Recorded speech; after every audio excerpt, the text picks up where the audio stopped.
आणि भारतीय जनता पक्षाच्या आढावा बैठकीसाठी नाशिकमध्ये येणाऱ्या अमित शहा यांच्या स्वागतानिमित्त मुख्यमंत्री एकनाथ शिंदे उत्सुक आहेत। ओझर विमानतळापासून बैठकीच्या ठिकाणच्या मार्गावर अनेक ठिकाणी मुख्यमंत्री एकनाथ शिंदे स्वागतोत्सुक असल्याचे होर्डिंग्स लावण्यात आले। शहरामध्ये एका बाजूला भाजप पदाधिकाऱ्यांनी होर्डिंग लावलेत तर दुसरीकडे मुख्यमंत्री एकनाथ शिंदे यांचे होर्डिंग्स असल्याने चर्चेचा विषय ठरतोय। एखाद्या शहरामध्ये जिल्ह्यामध्ये कुठला मोठा नेता येत असतो तेव्हा त्याच्या स्वागतासाठी होर्डिंग लागण्याची कार्यकर्ते पदाधिकाऱ्यांमध्ये चढाओढ सुरू असते। केंद्रीय गृहमंत्री अमित शहा आज नाशिक दौऱ्यावर आहेत। भाजपची उत्तर महाराष्ट्र पदाधिकारी बैठक त्यांच्या अध्यक्षतेखाली होणार आहे। ओझर विमानतळावर केंद्रीय गृहमंत्री अमित शहा यांचं आगमन होणार आहे।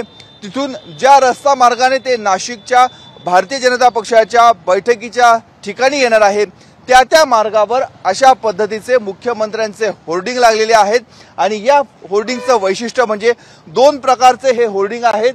हा एक प्रकार झाला आणि आणखी एका प्रकारचे होर्डिंग आहेत।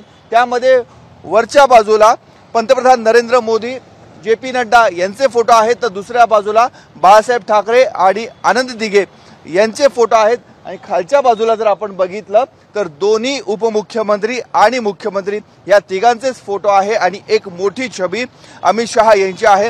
अशाच पद्धतीचे होर्डिंग ठिकठिकाणी आपल्याला रस्त्यामध्ये बघायला मिळत आहे। त्यामुळे भारतीय जनता पक्षाच्या सभेसाठी त्यांच्या आढावा बैठकीसाठी मुख्यमंत्र्यांचे नाशिक शहरामध्ये लागलेले होर्डिंग हा चर्चेचा विषय आहे। कॅमेरामन मयूर वारगेसह मुकुल कुलकर्णी, ABP माझा, नाशिक। ABP माझा, उघडा डोळे बघा नीट।